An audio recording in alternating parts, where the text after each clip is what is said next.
The colony ship Meridian's Hope drifted through the endless dark of the Kathrani expanse, a region of space that every known species avoided like a curse, a place where old warnings lived in the silence between stars, and Captain Elena Vasquez stood at the bridge watching the scanner displays flicker with something unexpected. "Captain, we have debris ahead," announced Lieutenant Park, his voice carrying a note of confusion that made Elena turn from the viewport. "It does not match any known ship design in our database." Elena moved to his station and studied the readings with narrowed eyes, seeing patterns that made no sense, structures that seemed grown rather than built, and a mass large enough to hide secrets worth finding. "All stop," she commanded. "Prepare a salvage team." The Meridian's Hope was not a military vessel, but a colony ship carrying 800 souls toward a new home on the edge of map space, and every resource mattered. Salvageable material could mean the difference between thriving and merely surviving on their destination world. Dr. Marcus Chen joined the salvage team despite being the ship's chief xenobiologist rather than an engineer, his curiosity pulling him toward the unknown the way gravity pulls objects toward a star, and he could not shake the feeling that something important waited in that wreckage. The shuttle crossed the distance in 20 minutes, and as they drew closer, the team fell into stunned silence. The debris was not metal or composite or any material humans had ever used, but something crystalline and organic, like bone wrapped in glass, like the skeleton of something impossibly vast that had died among the stars and left its remains to drift forever in the cold. "This is biological," Chen whispered into his recorder. "A creature of some kind, but the scale is beyond anything I have ever seen or imagined." They found the entrance through a crack in what might have been a rib, floating through corridors that curved like veins, past chambers that pulsed with faint dying light, and deeper into the heart of the dead giant, where the air itself seemed to hum with fading energy. Engineer Yuki Tanaka was the first to see them. "Dr. Chen," she called out, her voice trembling, "you need to come here right now." In a chamber at the center of the structure, arranged in a circle like precious offerings to a forgotten god, sat 12 eggs. They were massive, each one reaching up to Elena's chest, covered in scales that shimmered between colors that had no names in human language, and they pulsed with bioluminescence so faint it was almost invisible, like hearts beating their last desperate beats.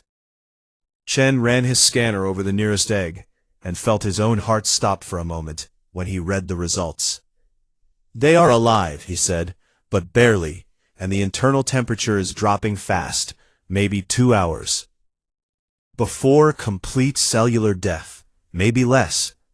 Elena stared at the eggs and felt something twist in her chest, something old and deep that had nothing to do with logic or protocol or the cold equations of survival.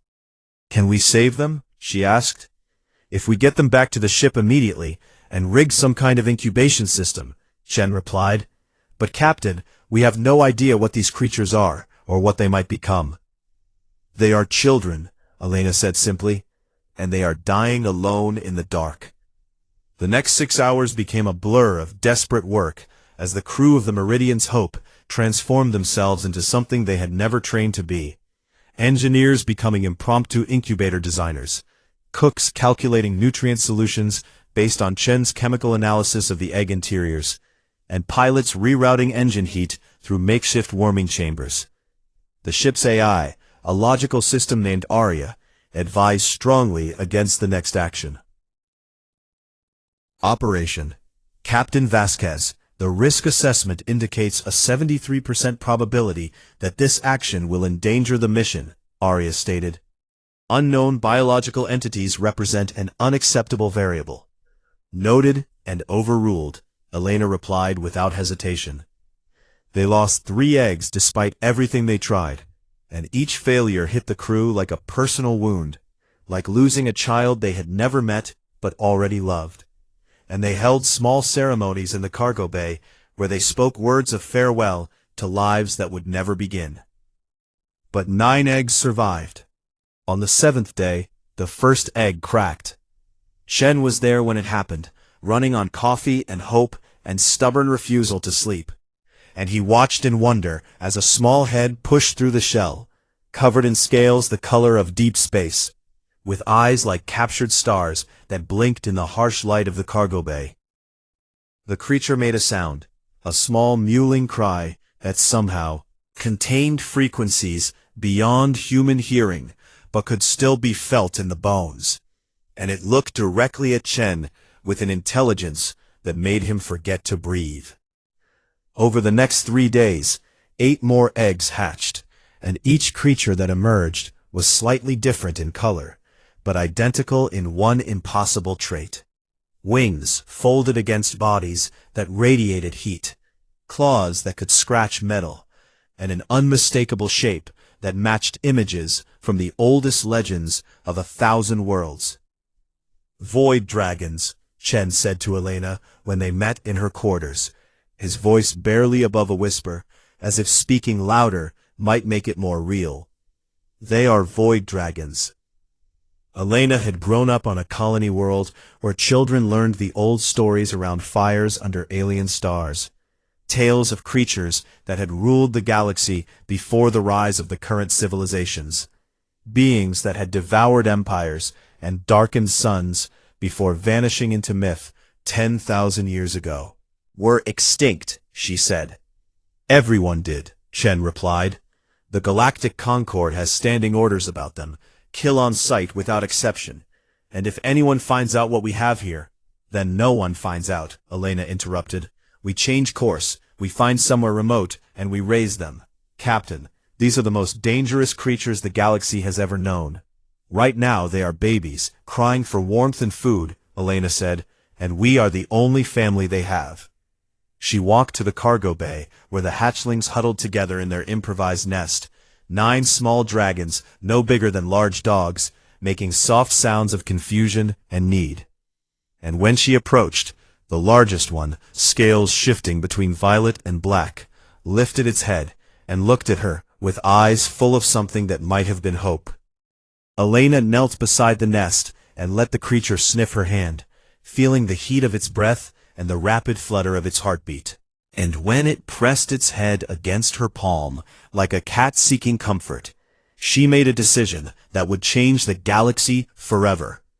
"We are keeping them," she announced to the crew gathered behind her. All 9 of them. No one argued. Far across the galaxy, in a place where light itself seemed to die, something ancient stirred in a sleep that had lasted millennia, disturbed by a sensation it had not felt since the war that had broken its kind, the faint psychic cry of hatchlings calling out for their mother across the void. Kael'tharaxis the Endless, last of the Void Dragon Elders, opened eyes that had witnessed the birth of stars, and for the first time in 10,000 years, he was not alone. 6 years had passed since the hatching, and the colony on Valen 4 had grown from a desperate settlement into something that felt like home. 800 humans building lives on a temperate world at the very edge of mapped space, where no trading routes passed and no curious eyes could find them. The dragons had grown too. Captain Elena Vasquez, who now served as the colony's leader, stood on the hill behind the main settlement and watched Tempest soar across the morning sky, his wingspan stretching 40 meters from tip to tip, his scales catching the sunlight and throwing violet shadows across the ground below. And she still remembered when he had been small enough to fit in her arms. Tempest had been the first to hatch, the one who had pressed his head against her palm in that cargo bay so many years ago, and he had never forgotten that moment of connection, returning to her side every evening to rest near her home like a loyal guardian who happened to be there. Size of a small building, the other 8 dragons had found their own bonds among the colonists. Whisper, the smallest of the clutch, with scales like polished emeralds, had attached herself to the settlement school, curling around the building during lessons and listening through the walls with an attention that suggested she understood more than anyone expected. And the children adored her without any of the fear that other species would have felt. Storm and Thunder, twins who shared coloring like burnished copper, had bonded with the engineering team, and spent their days helping to move heavy equipment or heating metal for the forges with carefully controlled bursts of flame that had taken years to master. Azure preferred the company of the fishing boats, diving into the ocean to herd schools of native fish toward the nets in exchange for a share of the catch that she swallowed whole with obvious satisfaction. Ember kept watch over the hospital, natural heat providing warmth for patients during the cold nights, her presence somehow calming to those who suffered from injury or illness. Frost, despite her name, radiated a gentle warmth, and had become the unofficial guardian of the livestock, sleeping among the animals at night and defending them from the native predators that prowled the forest edges. Shadow rarely showed herself to most colonists, preferring to patrol the perimeter of the settlement at night, her black scales making her invisible against the dark sky. But the children knew she left small gifts outside their windows, pretty stones and unusual flowers collected from her flights. And then there was Nova, the most playful of the 9, who spent her days inventing games that involved humans and dragons working together, races and puzzles and competitions that had become the highlight of festival days. Dr. Marcus Chen had documented everything over the 6 years, database with observations that would revolutionize xenobiology if he ever dared to publish them. They communicate through at least 3 distinct channels, he explained to Elena during one of their regular meetings. Subsonic rumbles that we can feel but not hear. Bioluminescent patterns on their scales that shift too fast for human eyes to fully process. And something I can only describe as empathic projection.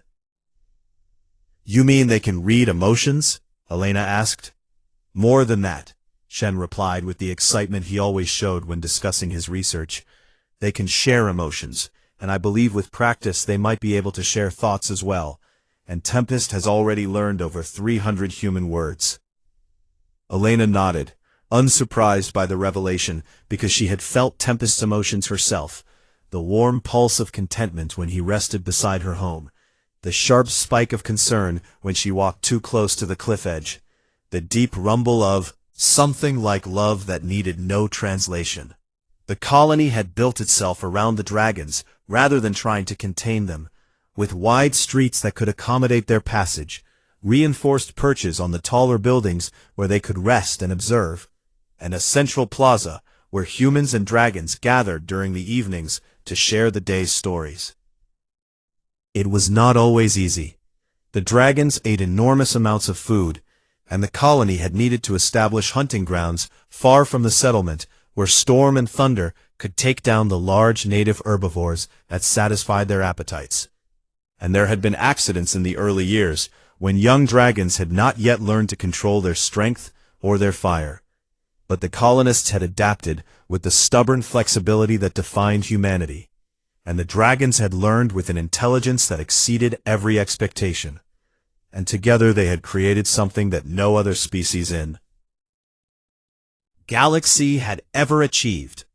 A partnership between predator and prey, between fire and flesh, between creatures that should have been enemies, but had chosen instead to be family.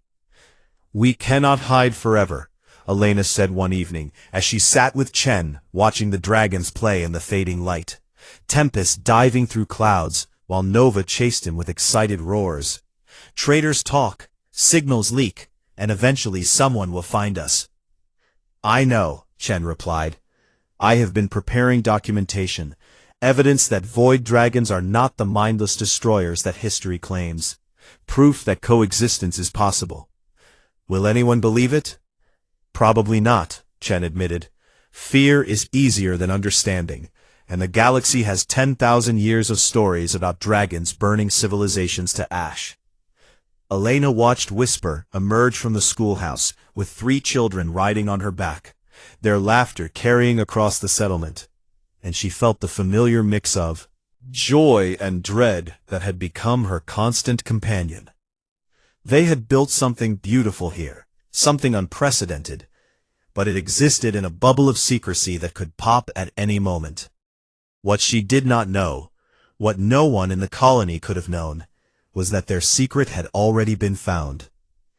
At the edge of the solar system, hidden behind a small moon where no sensors could detect it, a ship waited. It was not like any vessel the colonists would have recognized, grown rather than built, covered in scars that predated human civilization, and it was old beyond measuring, ancient beyond comprehension, alive in ways that human science could not explain. Inside, Kale Thoraxis the Endless watched through senses that spanned dimensions humans could not perceive. He had followed the psychic cries of the hatchlings across a decade and 1,000 light-years, driven by a need he had thought died with his kind, the pull of kinship that transcended distance and time, and he had expected to find what he had always found when other species discovered dragon eggs: slavery, or torture, or weaponization. The Vethrani had done all three during the war, capturing eggs and forcing the hatchlings to fight their own kind. And Kale had burned their empire to ash in response, had killed millions in his rage, had become the monster they accused him of being because they had made him one. He had expected to feel that rage again when he found these hatchlings. Instead, he watched a human child riding on Whisper's back, both of them laughing, and he felt something he had not felt in 10,000 years. Confusion. Why would prey species raise predators with such care? Why would brief creatures invest so much in beings who would outlive them by millennia? Why did the hatchlings radiate such contentment, such belonging, such love?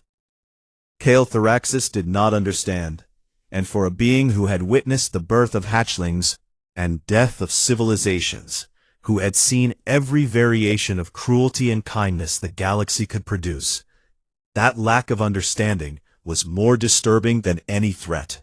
He needed to know more. He needed to understand what these impossible humans had done. And so he waited and watched and prepared to make contact with a species that had somehow done what no other had ever managed. They had earned the trust of dragons. The morning began like any other on Valen 4, with colonists emerging from their homes to start the day's work, and dragons stretching their wings in the pale light of dawn. But Elena Vasquez woke with a strange feeling in her chest, a heaviness that had no explanation, a sense that something was about to change. Tempest felt it too. The great violet dragon had been restless all night, pacing around Elena's home instead of sleeping, his scales flickering with colors she had never seen before. And when she came outside, he turned to her with eyes full of something she could only interpret as warning. "What is it?" she asked, placing her hand on his snout the way she had done 1,000 times before. The answer came not in words, but in feelings, a rush of images and emotions that flooded her mind. Ancient power approaching, overwhelming presence, danger and curiosity mixed together in ways that made her head spin. And then the sky went dark, and felt her heart stop. A dragon was descending through the clouds, but calling it a dragon seemed wrong somehow, like calling an ocean a puddle or a mountain a hill, because this creature was to her dragons what a thunderstorm was to a candle flame. Kale Thoraxis the Endless blocked out the sun. His wingspan stretched beyond measurement. His scales had faded to the color of dead stars, and scars covered his body like a map of 10,000 years of violence, each one a story of battles fought and enemies destroyed. The colonists screamed and ran for cover, parents grabbing children, workers abandoning their stations, everyone fleeing from the nightmare that had descended from the sky. But the 9 dragons of Valen 4 did not flee. They gathered instead, forming a protective circle around the central plaza, wings spread and flames ready, but their postures were not aggressive. They were terrified, like wolves facing a god of their own kind. Standing before an angry ancestor, Kale landed in the fields beyond the settlement, his impact shaking the ground like an earthquake, and he folded his wings and waited, with a patience that somehow felt more threatening than any attack. Helena found herself walking toward him before she consciously decided to move.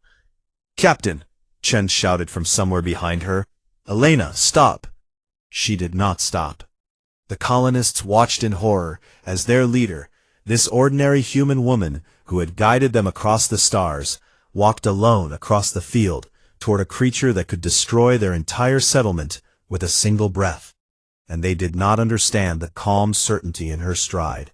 Tempest tried to follow, but Helena held up her hand and sent a feeling through their bond. "Trust me. Let me try. This is what I must do." She stopped 10 meters from Kale's massive head, close enough to feel the heat radiating from his scales, close enough to see her own reflection in eyes that had witnessed the rise and fall of empires. The contact came like lightning through her skull. Kale's mind touched hers, not gently, but not violently either, searching and probing and demanding answers. And Helena felt her nose begin to bleed from the pressure of communicating with something so vast. "Who are you, to claim my kind?" The question thundered through her consciousness, filled with millennia of pain and rage and loss.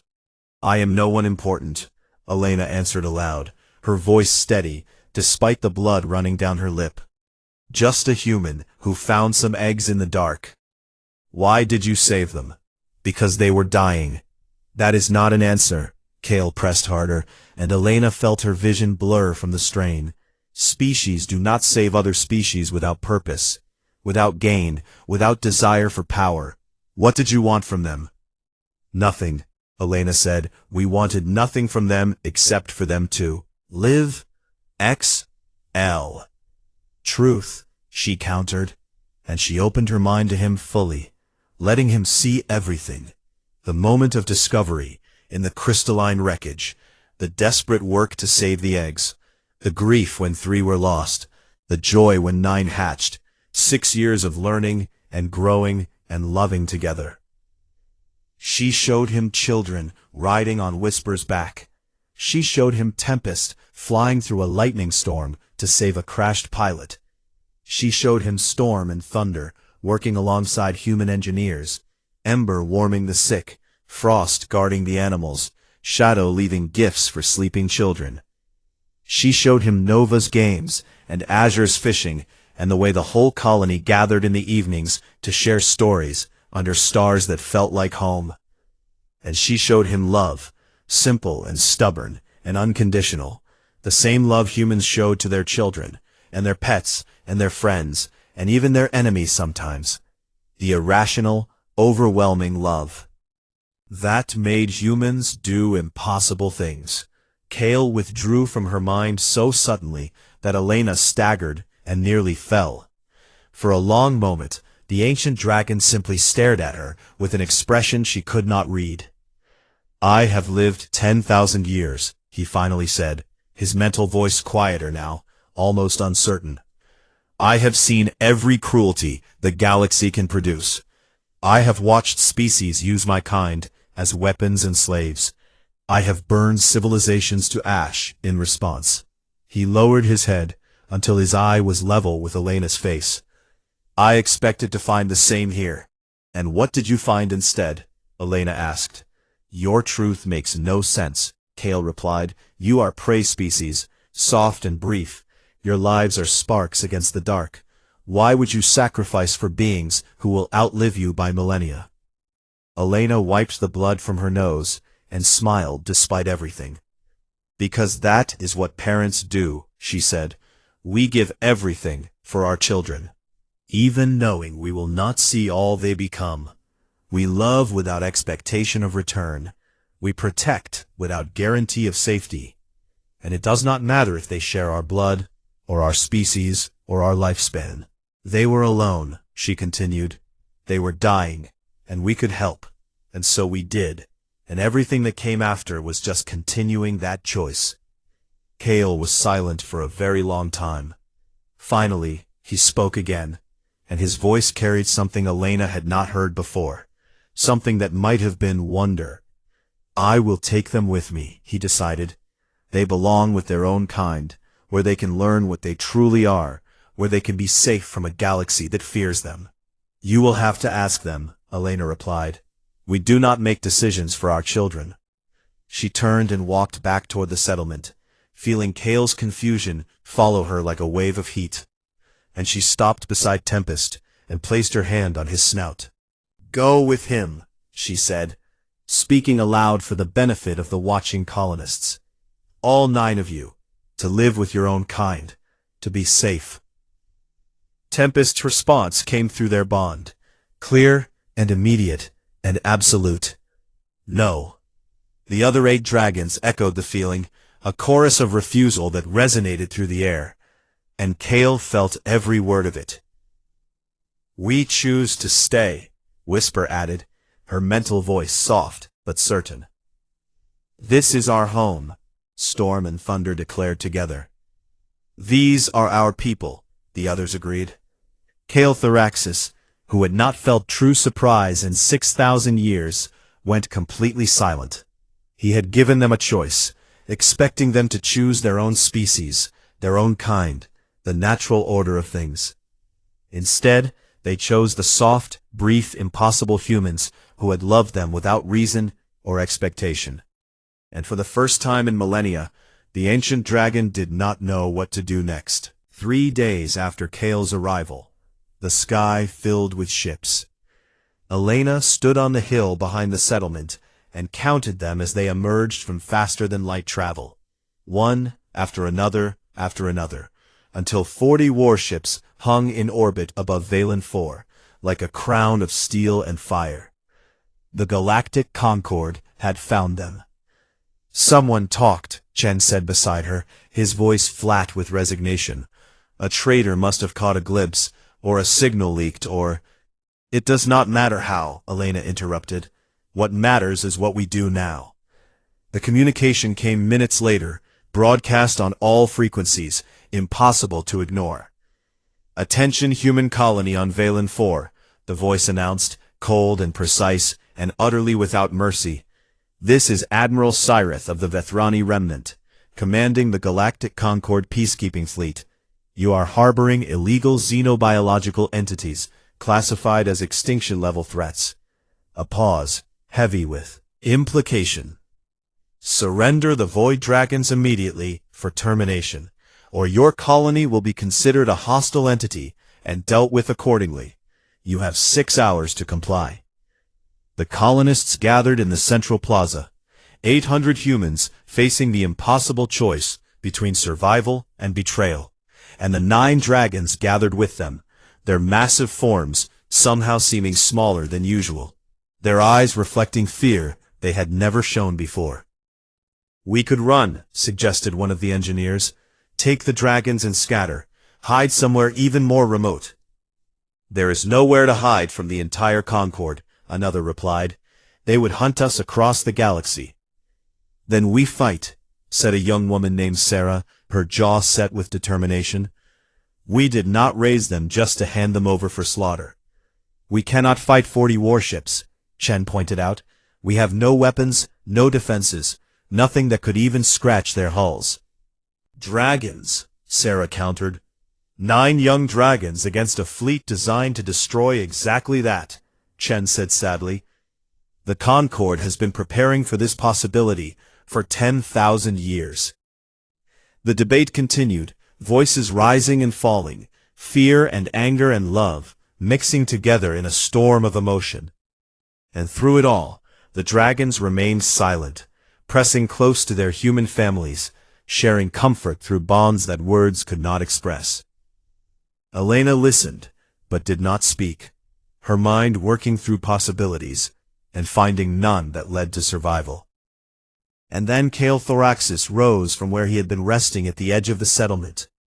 The ancient dragon had stayed after the hatchlings refused to leave, watching and waiting, and trying to understand these strange humans who had done the impossible. And now he walked toward the gathered colonists with steps that shook the earth. "I have a question," he announced, his mental voice reaching every mind. In the plaza, Elena turned to face him.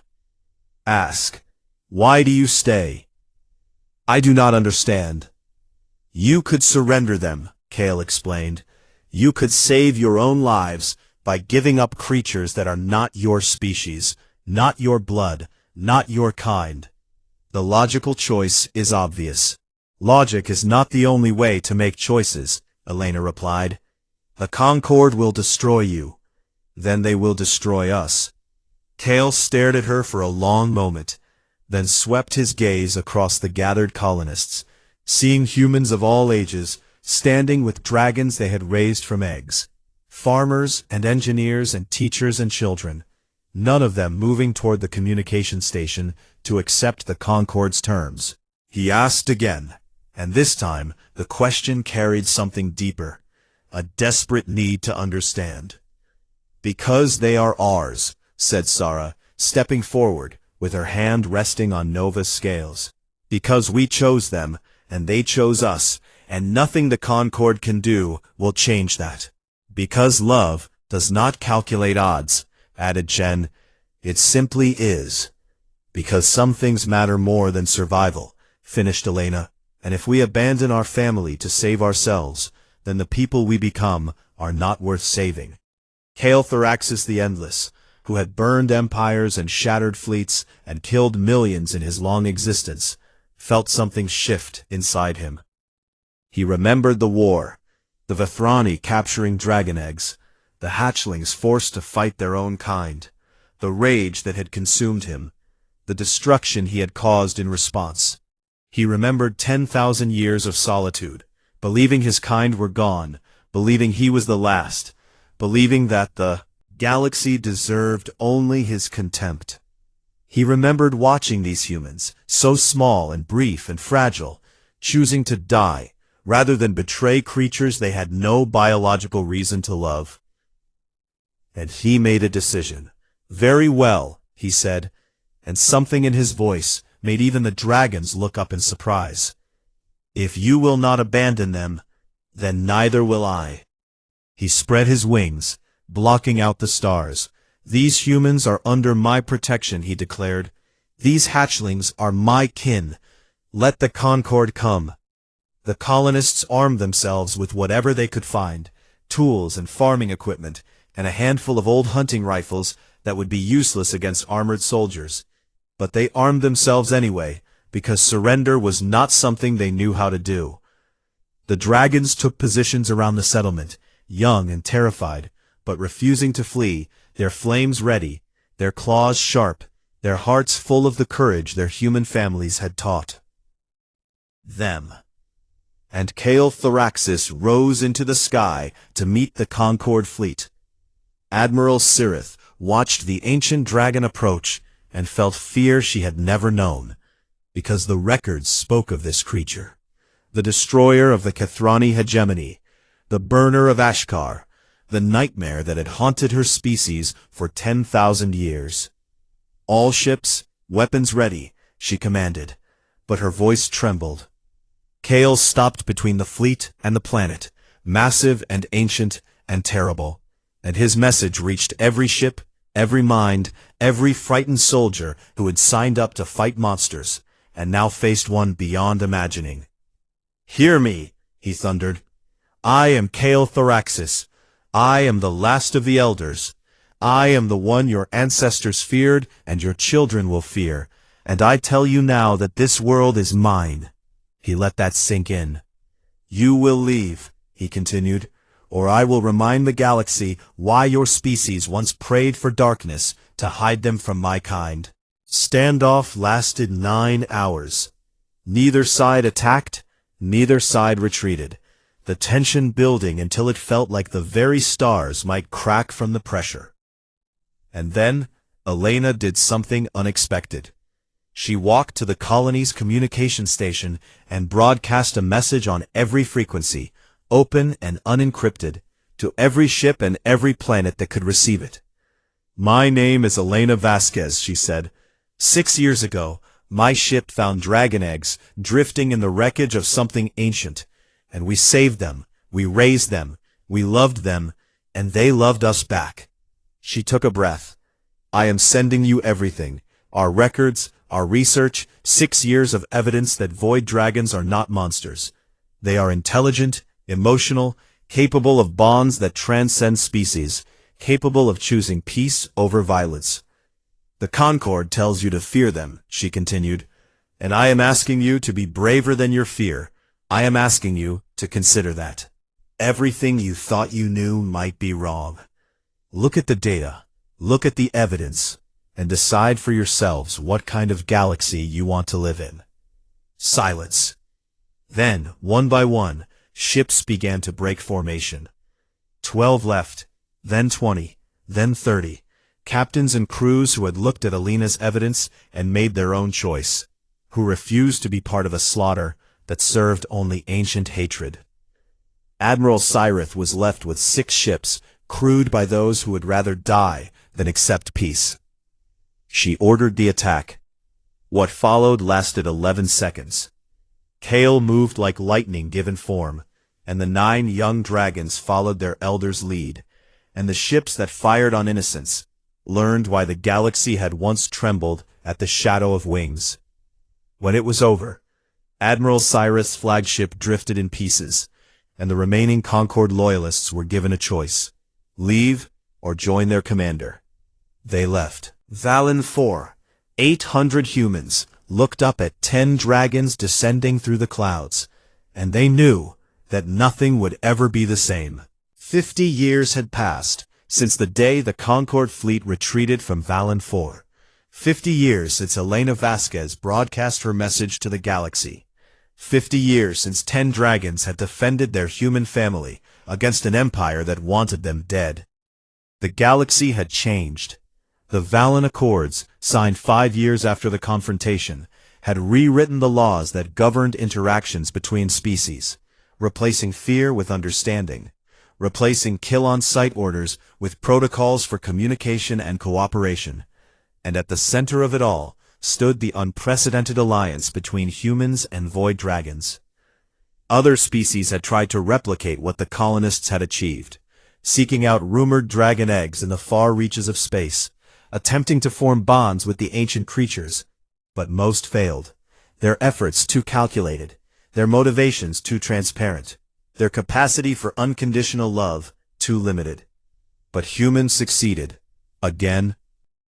Again. Xenopsychologists from a dozen worlds had studied the phenomenon and proposed theories, arguing that humans had evolved as persistence predators who formed attachments to anything they considered part of their group. That human children naturally bonded with pets and toys and imaginary friends. That the same instinct that made humans adopt stray animals and care for sick creatures made them uniquely suited to raising beings that other species could only fear. Pack bonding, they called it. This strange human tendency to love without reason. Dragons who lived for millennia and remembered everything, who had seen empires rise and fall and species evolve and go extinct, craved exactly that kind of loyalty, that kind of constancy, that kind of love that asked nothing in return. The colony on Valen 4 had grown into a city, home to 15,000 humans, and the largest dragon population in the known galaxy. A place where children grew up knowing the names of creatures that could destroy starships, where schools taught dragon language alongside mathematics, where the impossible had become ordinary. Tempest, now over a century old and still growing, had become the unofficial guardian of the city that had risen around the original settlement. His violet scales visible from anywhere in the valley. His presence a promise of protection that made the people of Valen 4 sleep soundly under their stars. Whisper ran the largest interspecies school in the sector, a place where young humans and young dragons learned together, where bonds formed that would last lifetimes, where the future took shape one lesson at a time. Storm and Thunder had taken their engineering skills to the stars, working with human partners to build stations and ships that combined dragon intuition with human innovation. structures grown and built together that neither species could have created alone. Azure had returned to the ocean she loved, but now she guided research vessels to discoveries that had rewritten what scientists knew about marine biology. Her partnership with human researchers producing insights that benefited both species. Ember had established a network of healing centers across 12 worlds, places where dragon heat and human medicine combined to treat conditions that neither could address alone, where patients of all species came seeking help and found hope. Frost had become something of a legend among agricultural worlds. Her techniques for protecting livestock adapted and taught to farmers across the sector, her gentle presence proving that the most powerful creatures could also be the most nurturing. Shadow, ever mysterious, had found her calling in the diplomatic service, her ability to move unseen and hear what was not meant to be heard, making her invaluable in negotiations where deception might otherwise prevail. And Nova, eternal optimist, had turned her love of games into something more, designing experiences that brought species together, competitions and puzzles that required cooperation across boundaries of biology and culture, teaching through play that differences need not mean division. The other 7 dragons who had hatched with them had scattered across the galaxy, each bonded to human families, each carrying forward the legacy that Elena Vasquez had started in a cargo bay 6 decades before. Kael'theraxis visited Valen 4 once every year, descending from the stars to walk among the city he had once threatened, to see the world he had chosen to protect, to marvel at what these brief, impossible humans had built. He brought gifts each time, stellar maps from civilizations that had risen and fallen before humans walked upright. Songs his kind had sung when the galaxy was young, stories from the universe's infancy that no other living being remembered. He had lived long enough to see every miracle wrought into tragedy, to watch hope become despair, to feel love transform into loss, and he had expected these humans to be no different, had expected their bright moment to fade into the same darkness that consumed everything eventually. He had been wrong. On the 50th anniversary of the hatching, now a galactic holiday celebrated on dozens of worlds, 9 dragons flew in formation across the sunset of Valen 4. Their scales catching the light, their wings beating in perfect synchronization, their roars echoing across a valley that had become home. They had come from across the galaxy to be here, leaving their posts and their partners and their responsibilities to return to the place where everything began, to honor the woman who had made it all possible. Elena Vasquez sat on her porch and watched them fly. She was old now, her hair gray and her movements slow, her body carrying the weight of 87 years, but her eyes were still sharp, and her smile was still the same stubborn expression she had worn. When she walked out to meet a god, Kael settled beside her home, his immense form somehow gentle, his presence warm rather than overwhelming, and for a long moment they simply sat together in comfortable silence. "I have witnessed the birth and death of stars," Kael finally said, his voice rumbling through her mind like distant thunder. "I have seen species rise and extinguish themselves in war. I have watched civilizations build wonders and burn them down. I thought I knew what the universe was." He looked at her, ancient eyes bright with something that might have been wonder. "I was alone for 10,000 years, he continued, certain that my kind were gone, certain that the galaxy held nothing but enemies, certain that hope itself was a lie told by the weak to comfort themselves. Then your people found my children in the wreckage of a dying dream." His voice softened, carried emotion that Elena had never heard from him before. "Left them, you could have feared them. You could have used them the way every other species would have. And instead, you loved them." Elena reached out and placed her weathered hand on his massive snout, feeling the warmth of his scales, the pulse of ancient life beneath. "We are human," she said, her voice carrying across the years and the stars and the infinite distance between their kinds. "It is what we do." Kale made a sound that might have been a laugh, deep and resonant, and full of something that had taken him 50 years to learn. "Yes," he agreed, "I have finally come to understand that." The 9 dragons landed in the field where Kale had first ascended, where Elena had walked out alone to meet an ancient power, where the fate of 2 species had been decided by a conversation about love. They gathered around her, these creatures she had raised from eggs, now vast and powerful and magnificent, and they pressed close with the same need for comfort. They had shown as hatchlings the same love they had learned from humans who gave without expectation. Tempest rested his head beside her chair, his eyes still holding the trust she had earned that first moment in the cargo bay. "Thank you," he said, the words rumbling through their bond, "for everything." Elena stroked his scales the way she had done 10,000 times before, and she smiled at the sunset, at the dragons, at the city that had risen from stubborn hope, at the future that stretched out beyond her remaining years. "Thank you," she replied, "for choosing us." Above them, the stars came out one by one, and somewhere among them, on worlds that had learned from Valen 4's example, humans and dragons were building something new together, something that would outlast empires and echo across millennia. And it had all started with a simple choice, made in the dark between stars, to save lives that were not their own. Because they could. Because it was right. Because that is what humans do.